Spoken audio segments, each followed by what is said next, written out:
Hello, everyone. This is Keith Stone with the Center for Hellenic Studies, and this is another edition of the Cosmos Society Online Open House.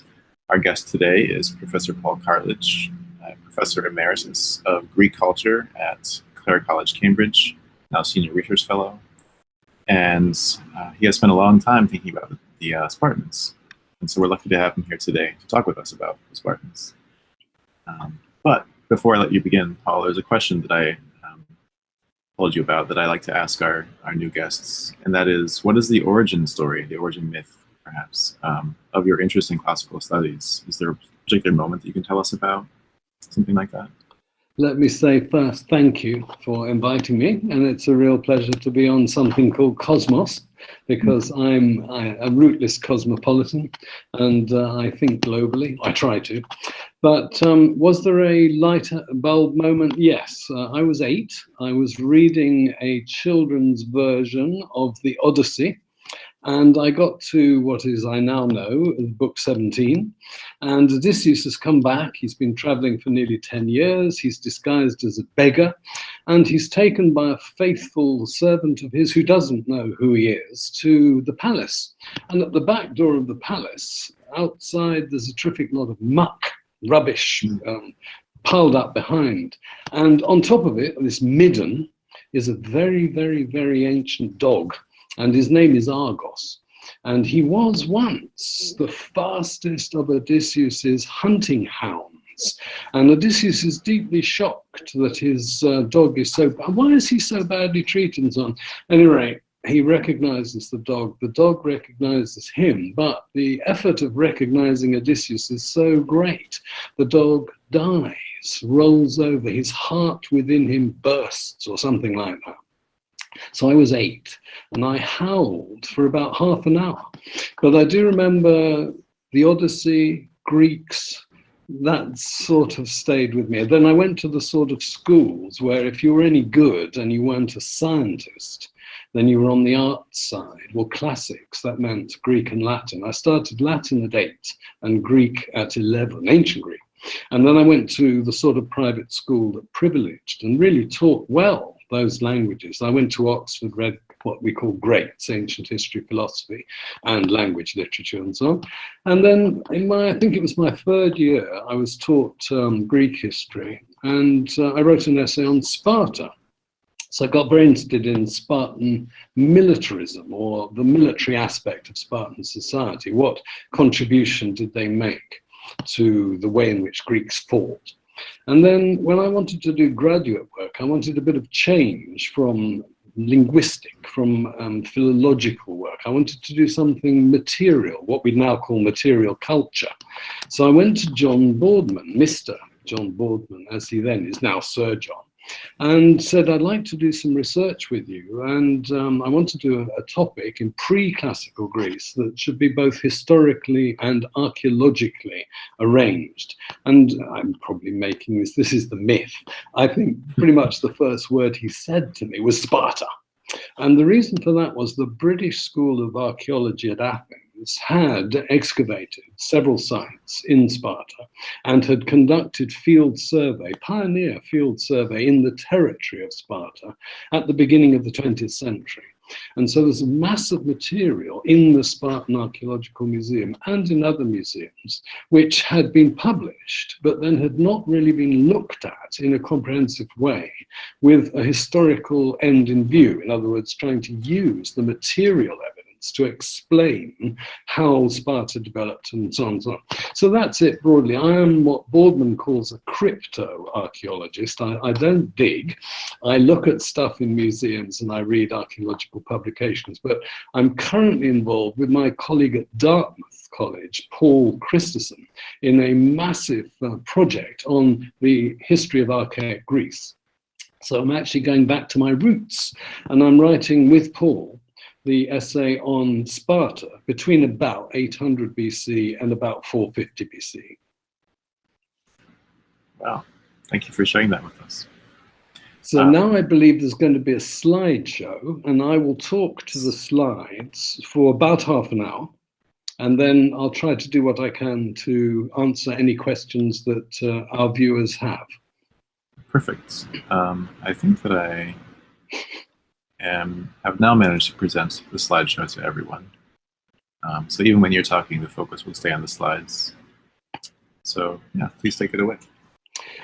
So on the slide, you can see my title, who I am. One thing should be added, which was added by Keith, which is Emeritus, because I retired as a teaching professor in 2014, but I'm extremely research active, as we, it's an awful phrase, a bureaucratic phrase, but I am still researching. So the Spartans are close to my heart. Not that I love them. I'm not a philo-Spartan. I admire certain aspects of them. And I'm putting it this way because I think they are exceptionally controversial. That's to say, still, I don't mean in their time when there was an awful lot of controversy, but still today, if you invoke the Spartans, whether positively or negatively, you're making a statement that probably has quite wide either cultural or politico-cultural implications. I'm just going to give you a couple of illustrations. About 14 or 15 years ago, a movie came out. No, it was not as many years as that. It was about maybe 10, 11, 12 years. Anyway, it's called 300. I'm sure a number of you will have watched it or heard about it. And it was done in a very modern way. That's to say, it was filmed almost entirely in a studio. There were very few outside shots. And it attracted controversy because it seemed to represent the enemies of the Spartans, in this case, the Persians.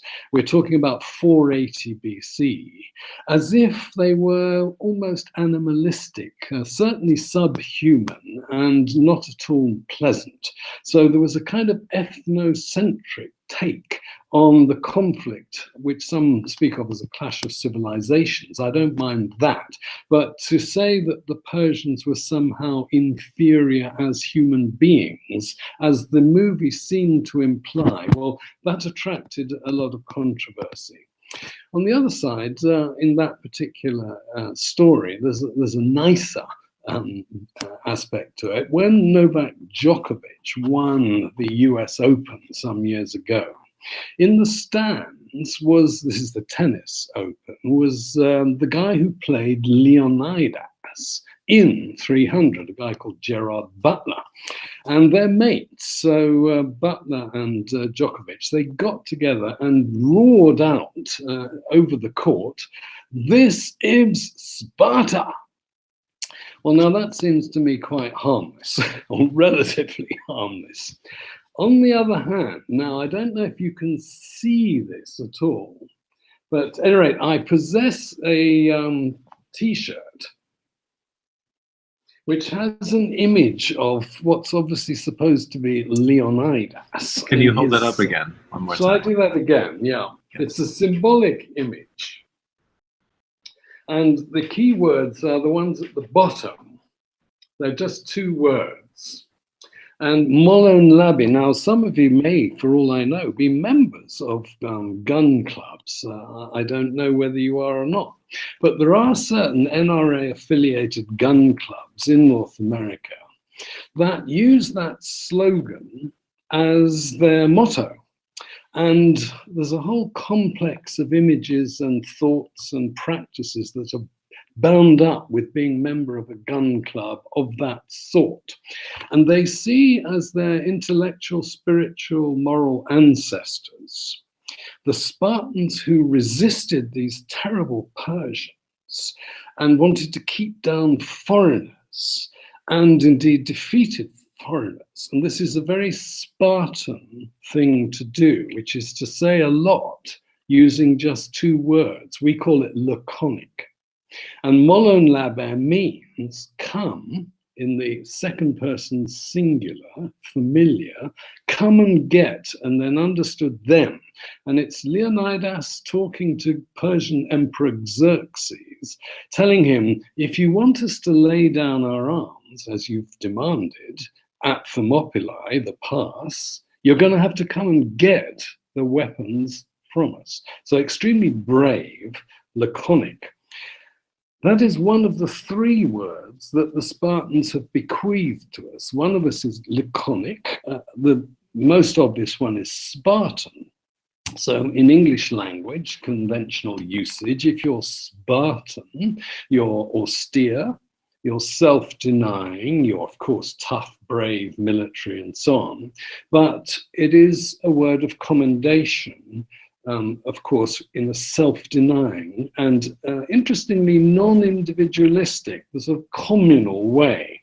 So I think all of that is received by contemporary Western culture in a positive way. And I'm not much opposed to that, though I am slightly opposed to some austerity programs that governments have been imposing on us since the great crash of 2008.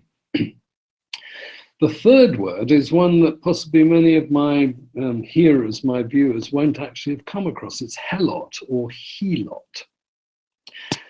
And one of the paradoxes of the Spartans' leadership of the defense of Greece or Greek culture against the Persian invasion of 480 is that though they were doing it in the name of the freedom of Greeks from foreign domination, at home, they themselves were rather powerful exploiters and dominators of a very large number, in fact, much larger number than themselves, of Greeks who were called helots.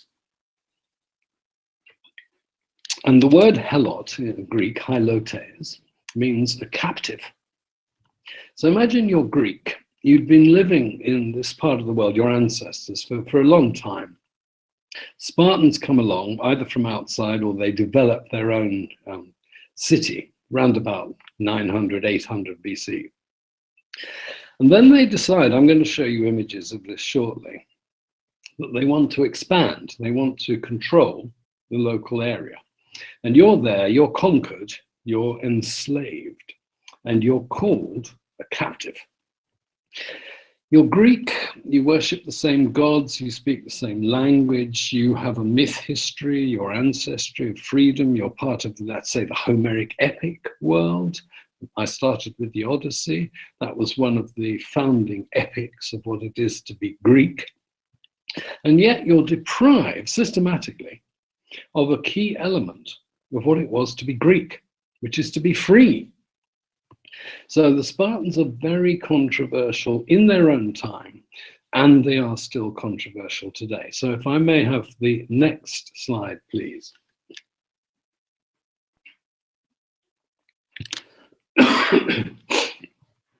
So the slide is headed Greece, and of course what you're looking at is a good chunk of what is today the state of Greece. Why do we call Greeks Greeks? Why do we call Greece Greece? Because of the Romans. The Greeks called themselves Hellenes, Hellenes, and the cultural area within which they operated, which is most of the Mediterranean and most of the Black Sea, and then after the conquests of Alexander the Great, they moved ever further east. There were Greeks living in what's now Pakistan, for example, or Afghanistan. At any rate, they spoke in terms of Hellas and Hellenes. What you have on the slide is the heartland, the Aegean, East Mediterranean heartland. And Sparta, quite clearly marked, is down the south in the central bit. Yeah, thank you very much indeed, that's wonderful. Of the what's called Peloponnese. And Peloponnese in Greek means the island of Pelops. Pelops is an ancestor of Agamemnon and so on. And the peninsula, it's linked to the rest of the mainland by an isthmus. That peninsula is known as the Peloponnesos, the island of Pelops. Well, Sparta starts out where you see it, and you can see it's on a river. It's the river Eurotas or Evrotas. But the key fact about Spartan history is that it didn't only come to control the Eurotas Valley, which is geographically quite plausible. You just march, it's flat, you go down to the sea near Githyon.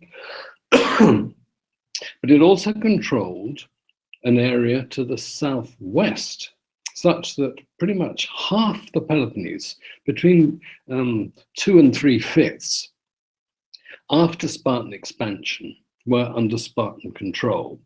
So if I could have the next slide, please.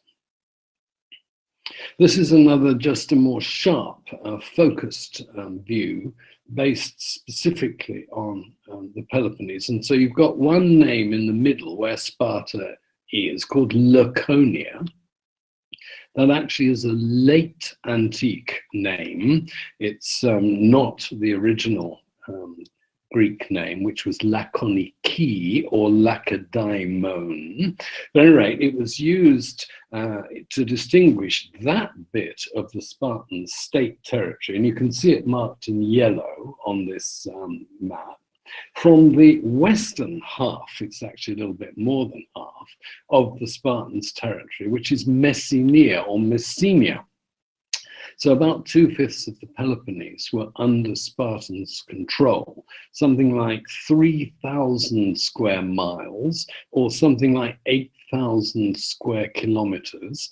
And within the entirety of the Greek world, the Hellenic world, there were some 1,000 separate political entities, 1,000, about 700 of them in the Aegean, East Mediterranean bit.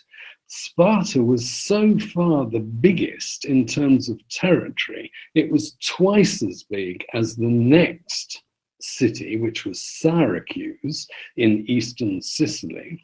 And the normal size of a Greek city was teeny tiny, between 500 square meters and so on, really, really small, compared with 1,000 for Athens, square miles, 2,400 square kilometers, and Syracuse, something like 4,000 square kilometers, Sparta, 8,400. Huge territory.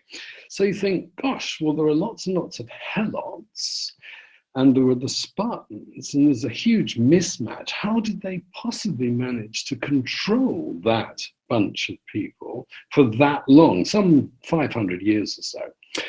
Well, one answer is, in short, as well as the Spartans who lived in Sparta, had estates elsewhere but lived in Sparta, and as well as the helots, who lived and farmed in the two main river valleys, on the east Eurotas, on the west the Pamissos, there were people called perioikoi or perioiki, dwellers round about, who are neither Spartan, not citizens, nor are they unfree helots. And they acted as a key sort of first port of call, but first sort of early warning system if there was any trouble. And I put it that way, that there were many helots who were very conscious that their ancestors had once been free. They reproduced themselves by natural reproduction. They had families. It's very unusual for unfree people in the Greek world, slaves, to have families and to be allowed to reproduce. Normally they weren't allowed to. And so they had this sense of themselves as a historic community. So already we're faced with extra large, extra diverse, extra powerful, because the corollary of Sparta controlling 2/5 of the Peloponnese, including very fertile territory, was that they could spend a lot of money, and they had a lot of leisure to spend time on developing their military so that they could either conquer or threaten lots and lots of other Greeks. And it's on the basis of that, gradually they built up the alliance, which formed the basis of the resistance to the Persian invasion I mentioned at the beginning, which produced Leonidas and his Molon Labe. Next slide, please. So I wanted to show you what is, apart from the two plains and the river valley, the most important single geomorphological feature of the territory of the Spartan state, which is this mountain range known as Taygetos. And I've shown the Peak District in the back, and it goes up to over 8,000 feet, 2,404 meters. And in the foreground, I deliberately chose a Byzantine church, just to illustrate that there is a continuity. I mean, there are discontinuities, but overall, after antiquity, this part of the world becomes really quite important as a member of the, first of all, Roman and then the Byzantine Empire. And there are lots and lots of really wonderful Byzantine churches to look at, and frescoes and so on and so on. And probably one of the best sites is the historic successor of Sparta as the major capital of Byzantine Peloponnese, and that's a place called Mistra, which is directly underneath the mountain range of Taygetus, which extends up into Arcadia, the next big block of territory north of Laconia and Messenia, and then all the way down into the central prong of the Peloponnese. That is the continuation of Mount Taygetus. And you might say, but how then, given that that divides Sparta from the Helots in the western Pamissos, but how on earth did this? Good question. It still is a puzzle to me that the Spartans even conceived the notion of going round this mountain chain. They couldn't go through it, and invading Messenia, conquering it, making Helots, and then keeping those guys as Helots for 300, 400, even 500 years. It's a phenomenon. It's very, very strange. Next, please. So I've mentioned, I've dwelt on the military aspect. I should say there is some controversy. There are some scholars, my contemporaries, who don't think that the military factor in Spartan life as a whole was quite as dominant, central, all-encompassing, all-embracing as I, for one, personally do. But at any rate, you should bear that in mind. That's an issue. How militaristic as opposed to military was Sparta? Well, on the left on this slide is a rather lovely, it's a bronze illustration of a small figurine, not many centimeters or inches high, in full fig. So he's got rather nice helmet with a horsehair crest. The helmet encompasses most of his face. He can't hear, he can see, but he can only see straight forward. This is a classic heavy infantry, which is what hoplite means, helmet. He's got a bronze breastplate, and he's got below that a rather fancily decorated, it's called a chiton in Greek, a sort of tunic. And he also has thigh guards, and he has shin guards. So this guy is dressed to the nines. Now you may be able to see behind his right leg the remnant of the leg of some other creature. I don't know if that can be indicated. At any rate, it's his hunting dog. Yes, that. And that's his Argos, as it were. I'm talking about Odysseus's dog, who was called Argos. So he so was keen on his dog who would serve him as a hunting dog. That was the principal function of these specially bred Laconian hounds, that the guy who dedicated this image of himself actually in a sanctuary of Apollo, and Apollo was the main god of the Spartans. Though Athena was their patron god, actually they worshipped Apollo more. They had more ceremonies in honor of Apollo than they did of Athena. And so this is, I think, a rather nice image encapsulating what it was to be a Spartan. But there is a little puzzle. This isn't actually a Spartan hoplite, but a perioikic hoplite. In other words, it comes from a sanctuary, a religious shrine in Messenia, which was one owned by, developed by a perioikic community. So they're not actually full Spartan citizens yet. And I think this is one of the keys to how the Spartans were able to maintain control of their territory.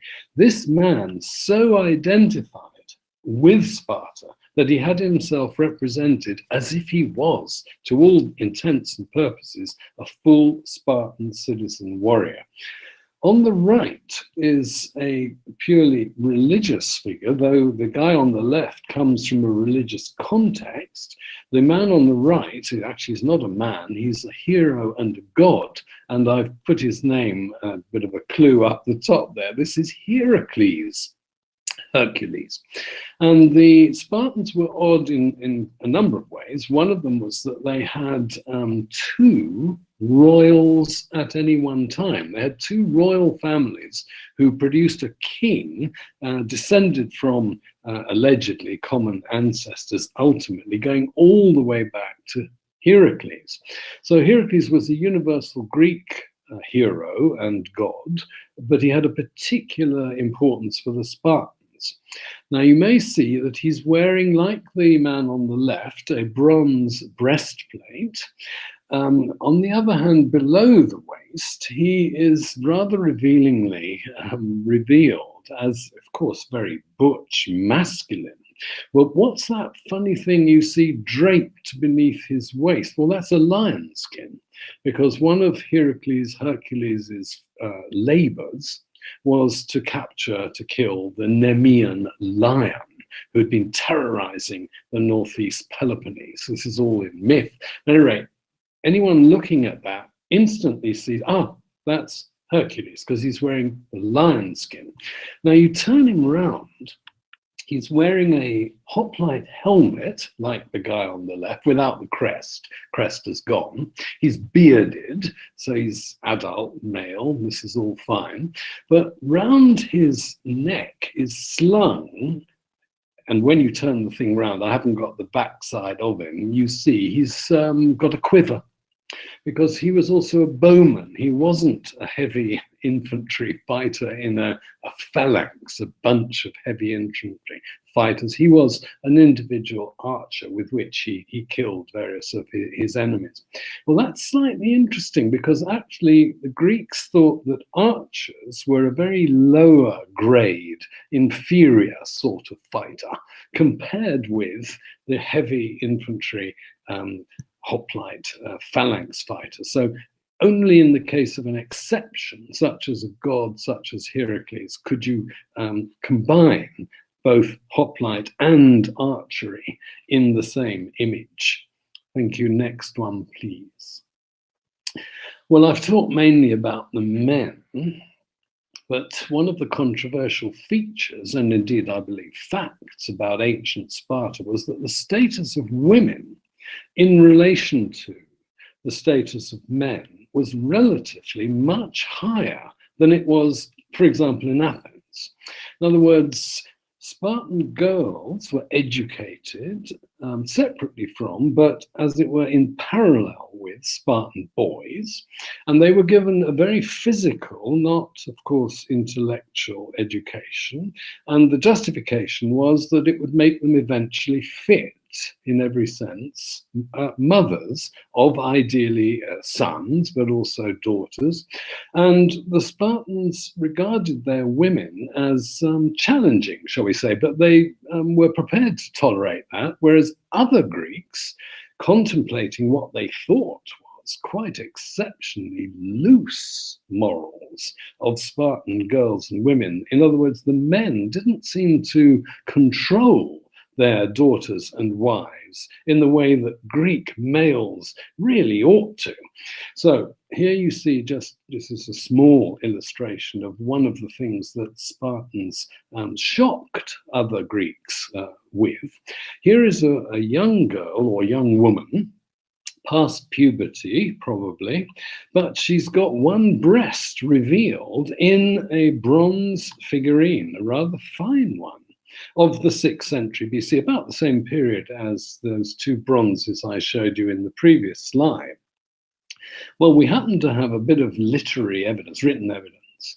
We don't have, by the way, very much Spartan written evidence. It's non-Spartan. At any rate, it talks about a race in which young Spartan girls took part, wearing precisely this sort of semi-naked tunic. Rather interesting. We even have little bronze mirrors, mirror handles, in the shape of totally naked young women and girls, possibly.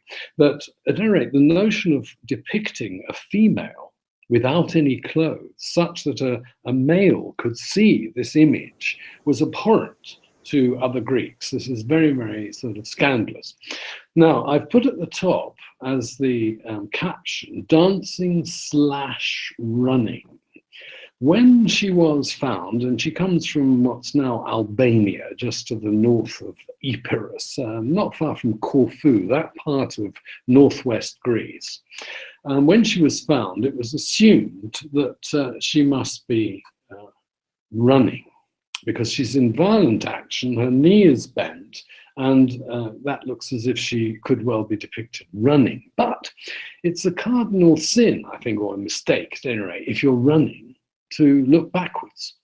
And so another alternative explanation is that this young woman is engaged in dancing. And Spartan girls and young women were famous for the dances that they performed, both in Sparta and elsewhere. If you look very, very closely at her back leg, that is her right leg, beneath the toes, there is yes, just exactly there is in fact a rivet. So you could say, well, she's an isolated figure, she's attached to a stand. But the other thought, and it's one I share, is that she was originally attached to the rim of a large bronze vessel.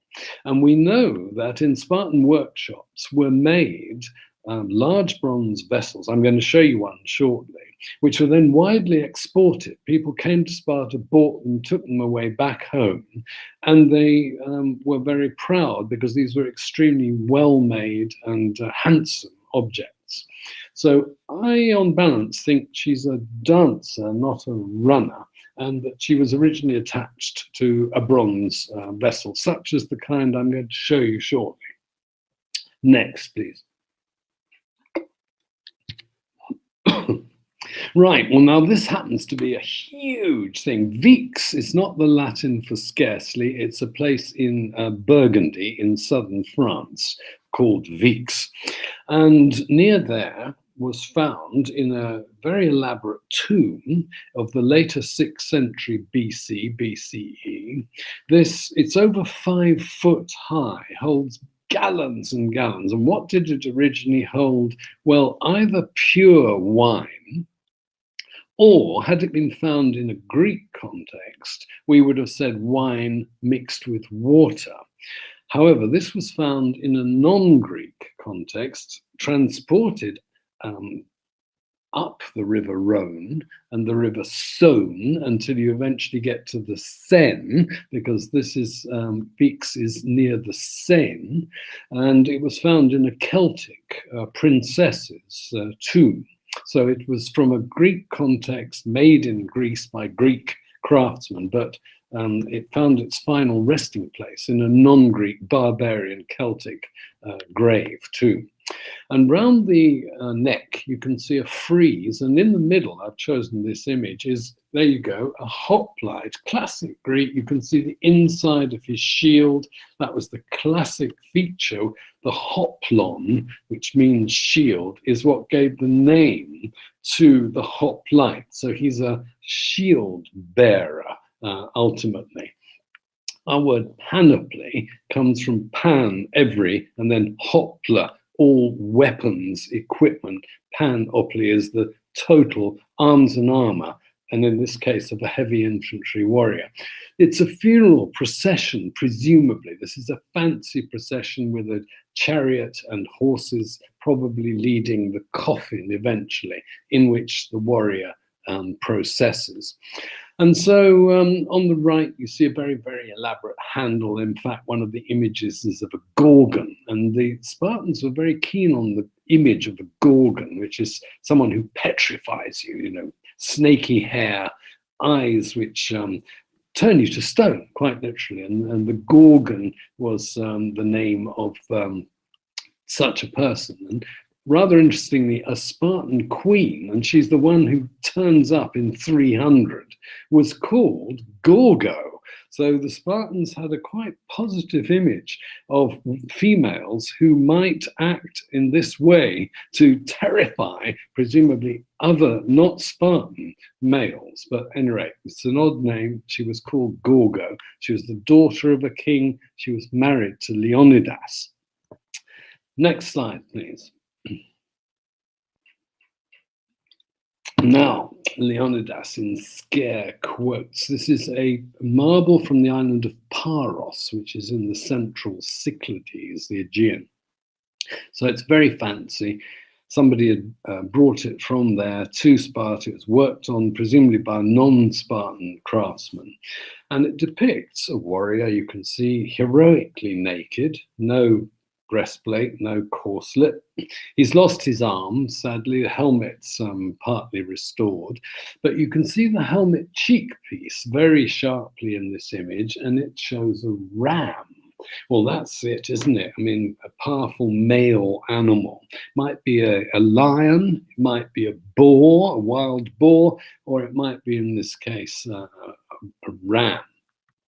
He has a beard, but one thing he doesn't have, and it's very, very distinctive absence, is a moustache.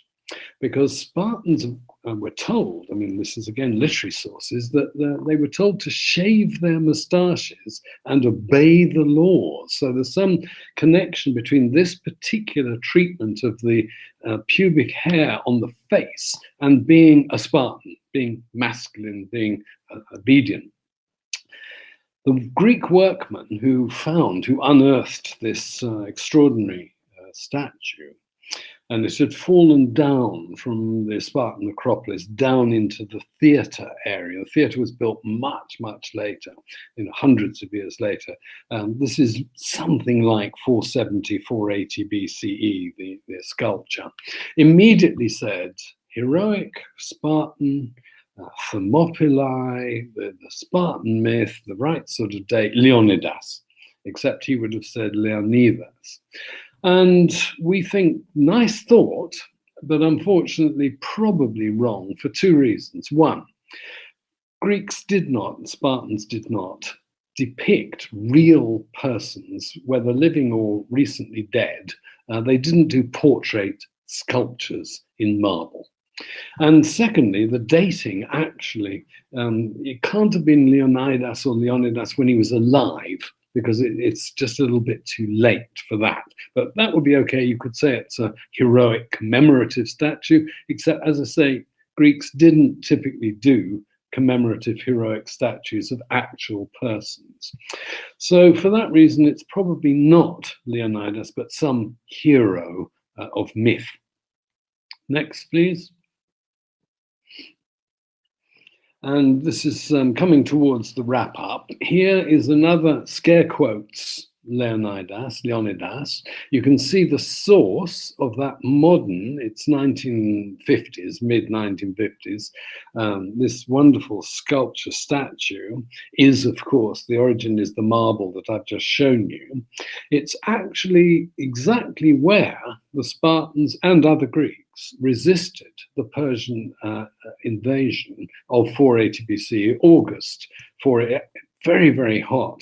And directly opposite where the monument was set up in the 1950s is the hill where the last stand of the Spartans took place.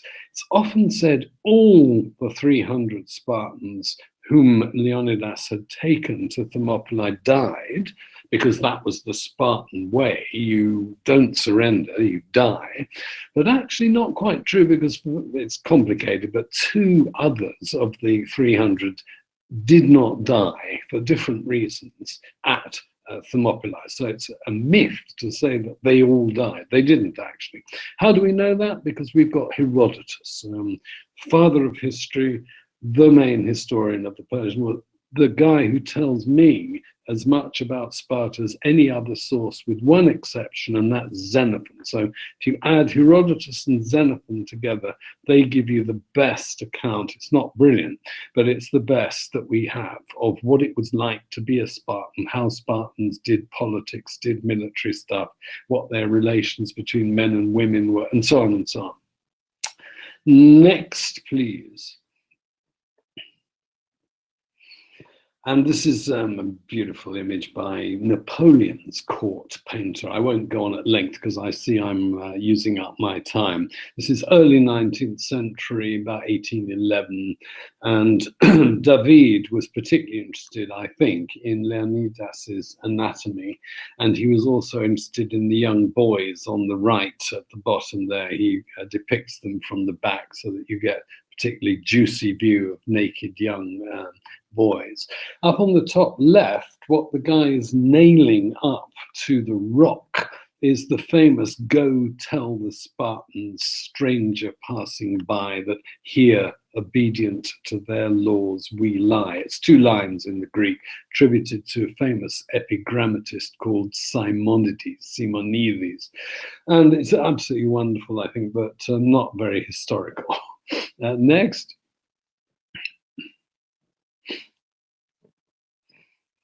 So I emphasized the shield when we looked at the Vix crater, and this is the sole surviving example of the outer surface of a particular Spartan shield. And actually, it's not impossible that it wasn't held originally by a Spartan, but by a Perioic, because in this particular encounter, we're in a different war now, not the Persian War, but the Peloponnesian War, half a century later, Greeks against Greeks, one bunch led by Sparta, another bunch led by Athens.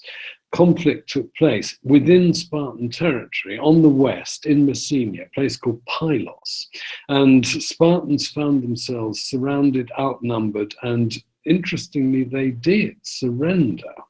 They came to Athens, 292 of them. They were penned up in public view, a trophy, as it were, but their shields were taken away from them and nailed up on a temple wall. One of those miraculously survived. It eventually ended up in a well in the Athenian Agora, civic center.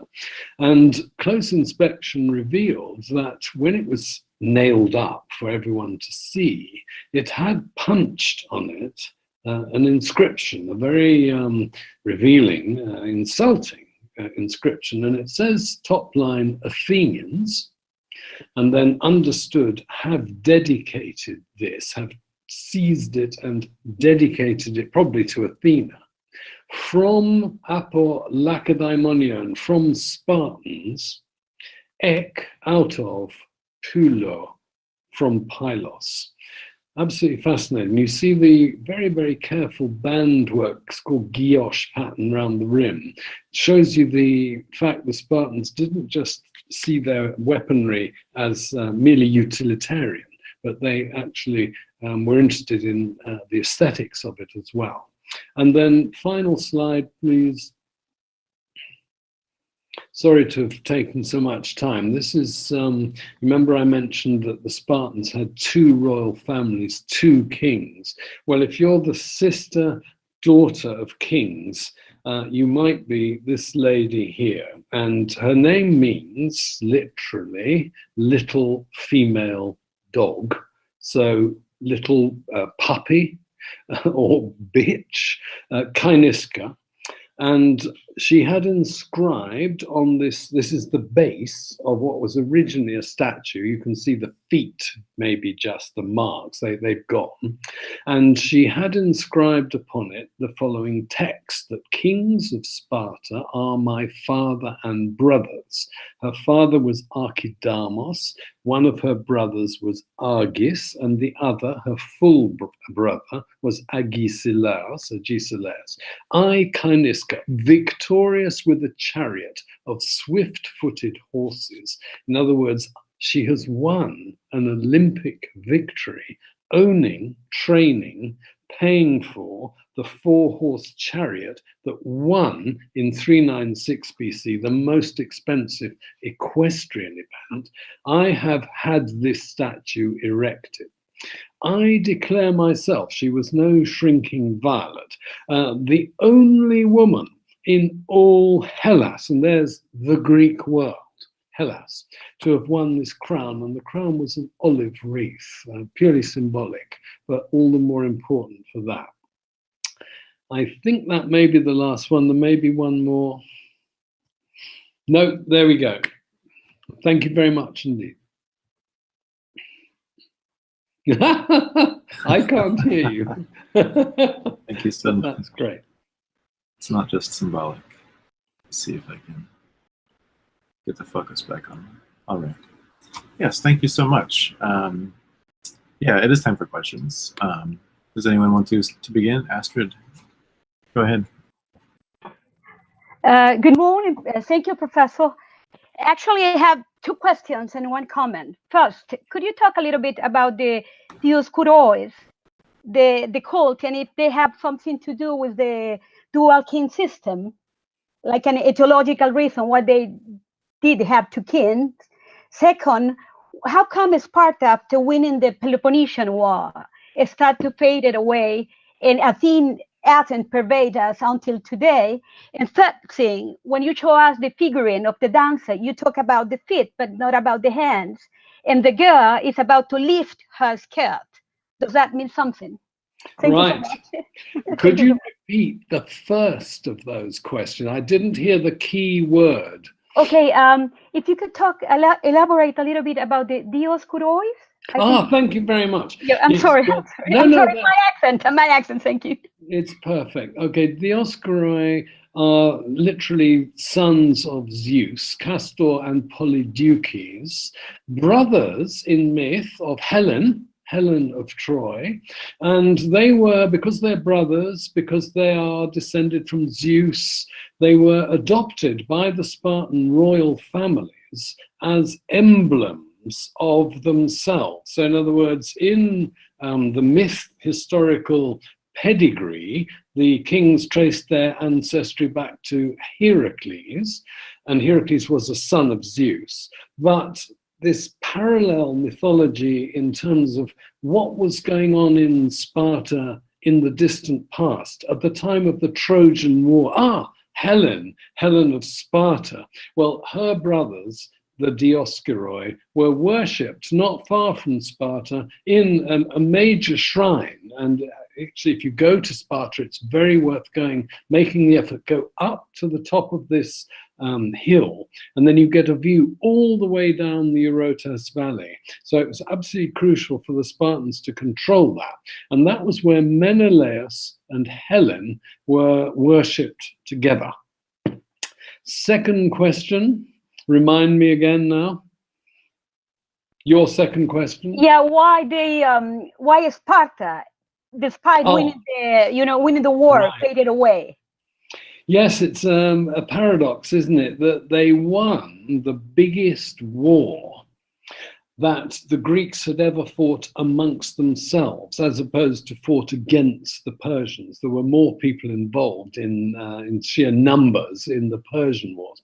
Why was it that from that moment, their decline, as it were, seems to start, so that within 50 years, they are no longer a major power, even in their own backyard, let alone in the rest of Greece? Well, there is one word, and I'm now relying here on Aristotle, who was very interested in how Greek cities organized their lives and what made them work or not work.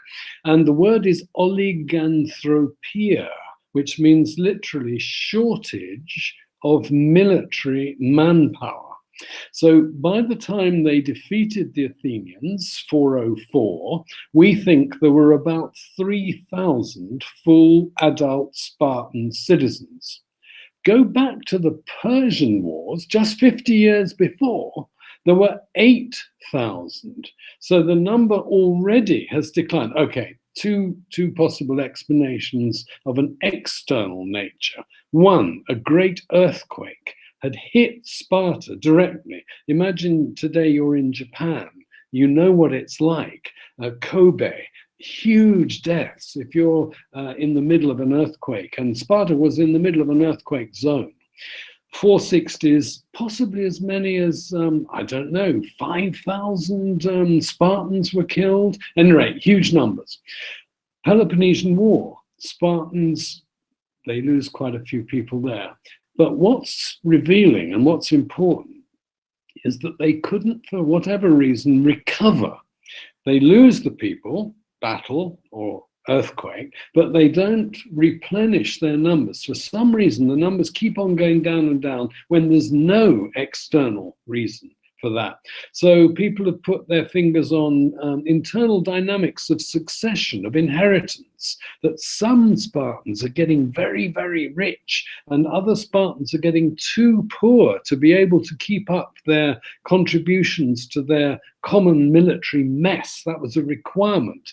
To be a citizen, you had to contribute from your lands a certain amount of produce. Anyway, it's a very, very complex story, but add to the fact the Spartan numbers are going down, that they are not in any way innovating in military strategy, tactics, or thinking. And they come up against a very, very interesting city. It's been there since forever, but it acquires a terrific power in the early part of the 4th century, Thebes. And it's partly a matter of Thebes producing two absolutely brilliant generals, Epaminondas and Pelopidas. But it's partly also strategic thinking. They thought, well, normally Greek hoplite, heavy-armed infantry fighting phalanxes put all their best fighters on the right side. Tell you what, we're going to put our best fighters on the left. Secondly, normally phalanxes, rather slow, lumbering, they would march head on. What if we advanced slantways? So those are just two examples. They lose a major, major battle. It's called the Battle of Leuctra or Leftra, 371 BC. And that's when Sparta's allies think, oh, so they're not invincible anymore. Do we have to follow them? Can we not start being a little bit more independent? It doesn't mean they want to go over to Athens or go over to Thebes, but they're not confident in their Spartans' leadership. Secondly, the Thebans decide that this is the moment to really knock Sparta off the board as a player. So they gather together after Leuctra a huge army, which comes down in 3 or 4 streams, converges at the north of Sparta's territory, whereupon, imagine you're a Messenian helot. Fantastic. My oppressive Spartan masters are about to be smashed by the Thebans. I'm going to rise up in revolt and I'm going to ask the Thebans to help me remain independent. And that's exactly what happened. 2 new cities are founded, Messene, Megalopolis. Sparta's hemmed in. It's only got the territory on the southeast. It loses its southwest territory, half its territory, and it loses its alliance and it becomes second rate. Then there was a third question. Was there not? No. There was, but it goes along with one of mine, so I'll put them together. It was about the dancing figurine. Oh, yes. And the skirts. Well, and my question is a little bit larger, perhaps, about the context. Is this a sculptural reenactment of choral practices that we know about? Could you talk for a minute also about these Spartan choruses? I say the Spartans themselves produced very little in the way of literature and certainly no history. But early on in their history, in the 7th, early 6th century, there were 2 poets really distinguished, and they remained distinguished. Tertius, writing elegiacs and anapaests, or dum-titty-dum, and so on. And he was a martial poet. And on the other hand, Alcman. Now, Alcman, interestingly, wrote a new kind of poetry because he's regarded as the innovator in the entire Greek world, which is for choruses of young women, dancers and singers, what are called maiden songs. In other words, the females are not yet married. They're possibly past puberty, but they're not yet married. So they're maidens in the sense not deflowered. And they sang together, danced together, and you're quite right, or at least I'm inferring you're quite right.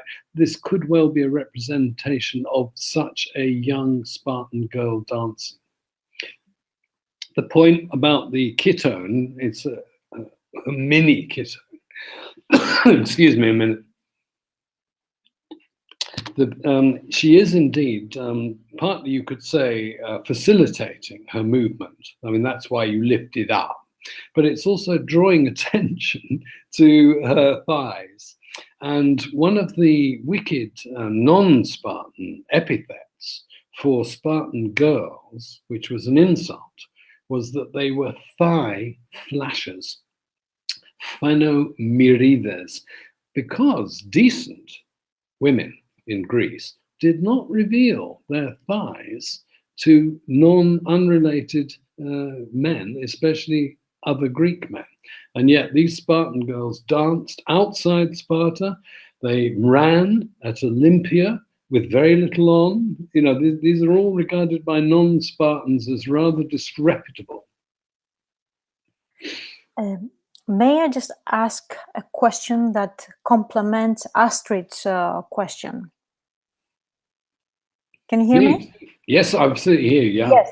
Well, you wonderfully described a very enduring, if I may call, pattern of resilience.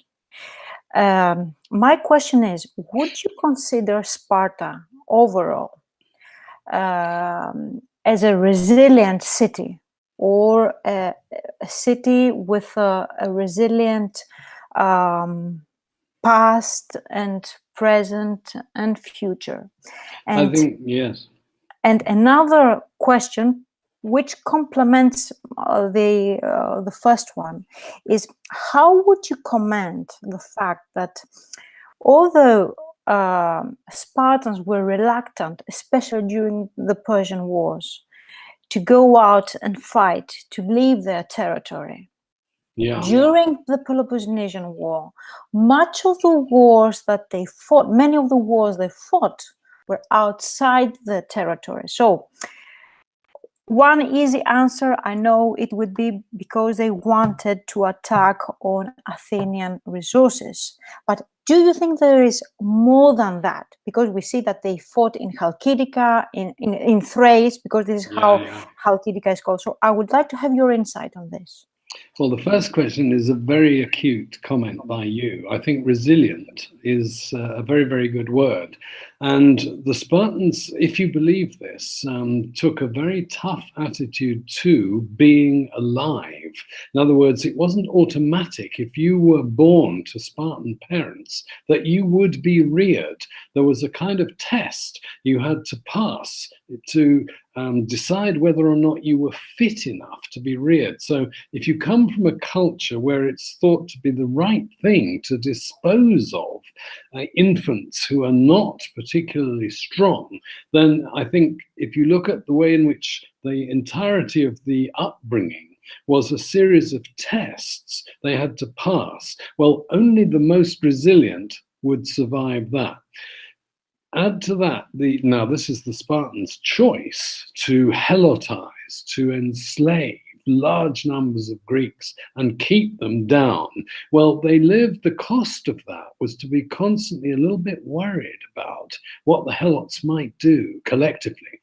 And we're told that at the beginning of every year, the top officials, the ephors, the overseers, when they came into office, the first thing they did was declare war in the name of the Spartans on the helots. Well, I won't go into all the ins and outs of what that was done for, but if you imagine, the Spartans are constantly on a war footing internally. Right, now you very cleverly make a distinction when we move on between the Persian and the Peloponnesian Wars. I think you're right. There is an element of overconfidence. The Spartans do start extending themselves. And I could have answered the earlier question about what happened after they had defeated the Athenians. Well, actually, immediately, what the Spartans did was to try to become like the Athenians, an imperial power in the Aegean, extending into Asia, taking the struggle to the Persians. I mean, quite extraordinary, going counter to the entirety of the history tradition of the Spartans. So possibly what had happened in the period between the Persian Wars and the Peloponnesian was a certain amount of losing touch with caution They were not exactly throwing caution to the winds, but they were becoming insufficiently cautious. And one just addition to your initial comment about modern reception of Spartans and Spartans culture. I don't know whether you know that the equivalent of Prince of Wales in the history of modern Greece is the Duke of Sparta. So, yes. So the son of the king, the heir presumptive, used to be called the Duke of Sparta. Now, is that because we're going back to the Franks, to that period of Christian Sparta in the Middle Ages? Probably because the modern Greek state wasn't enlarged when George I took over. Quite. Yeah, so the new sovereign had to have some links with Peloponnese, which was the backbone of modern Greece. The War of Independence, and exactly. Petra Bey Mavromichalis from the Mani. So yeah, where are you from yourself? Okay, I will. Well, I come from northern Greece. We call it Macedonia. I don't know how you call it. Yeah, yes. I know. Yeah, excellent. Yeah. Thank you. We have to do one more question. Ian, I see your hand there. We'll wrap it up. Yes, thank you, Professor. So I've heard or I've read Sparta has been generally considered an oligarchy, but recently I've noticed that some scholars have made the case that the assembly was really not a rubber stamp body, that Sparta really had the mixed constitution that was ascribed to it by Aristotle or the pseudo-Aristotle. I'm just curious, as your opinion is, were they a strict oligarchy, or were there demotic elements that were had some influence? That's a very, very good question, but it's an exceptionally difficult one to answer quickly. The language oligarchy democracy is only developed in the second half of the 5th century BCE, right? So long time after Sparta was founded. And the question really is, how far do you think Sparta changed between its foundation, which was ascribed to a wonderfully omniprovident lawgiver Lycurgus? How far actually did the laws of Lycurgus still subsist in their entirety unchanged? Or did Sparta evolve, as one assumes pretty much every Greek state or every Greek polity typically did? Well, demokratia has many meanings, and there isn't any one thing. It includes obviously the notion of demos, which means either all the citizen body or the majority who are poor. The kratos bit means power, strength, force. So to the extent that the Spartan assembly had to sign off on any law or any foreign policy decision, peace or war, to that extent, that was a democratic decision. The question is this: to what extent were they acting independently of the other institutions of the Spartan state? We're in something like the same situation with Rome, the Roman Republic. The people of Rome, sure, they chose the consuls, they made the decision, but how did they vote? Well, we know that the Roman system was oligarchic. We know that. Sparta voted collectively, which is the normal Greek way. So to that extent, it's much more democratic than the Roman. But where I differ from some of my colleagues is in focusing on one body which doesn't get much attention in the ancient sources, and certainly not much in modern sources. And this is the Gerousia, it's the Senate. Why did they have a Senate? Why was the Senate the way it was? What powers and functions did the Senate have? My explanation is that these 30 people actually were the kingpin, because if they decided that a matter should not go before the assembly at all, that was it. They had, in other words, total control over the assembly agenda. In Athens, which was a much more open democracy, the council decided what went on or what did not go on the agenda, but they did not have the right to prevent an assembly meeting happening at all or debating an issue, because anybody could stand up in the Athenian assembly and say, I want this discussed. In Sparta, only a few designated people were allowed to address the assembly, probably officials, members of the Gerousia, kings, and that's it. Ordinary Spartans were not allowed to speak. So that's not free speech. That's not a democratic way of doing things. To be a Spartan, you had to pass various tests. You had to be wealthy enough to be able to contribute to your mess. That is oligarchic. It's a property qualification, an economic qualification, which the Athenians, for example, did not have. So, yes, the Spartans, in a funny way, internally, had democratic style institutions, but the overall caste, the spirit of Sparta was hierarchical, top down. They had kings, for goodness sake. That's as anti-democratic as you can get. They had this council for life of elderly men, probably aristocrats, aged 60 or more, for life, who were not responsible to the people. There was no popular justice system, so you couldn't say, I prosecute such and such an official and I want him on trial before my peers of ordinary Spartan. There weren't any ordinary Spartan citizen courts. So in all these ways, Sparta's oligarchic, not democratic, but it is complicated. Thank you for that question. Thank you. Well, it's about time to bring this to a close, so I'll just thank all of you out there for watching, and Paul, Professor Cartledge, thank you again for joining us to talk about the Spartans. Thank you. It's been my pleasure. Thank you.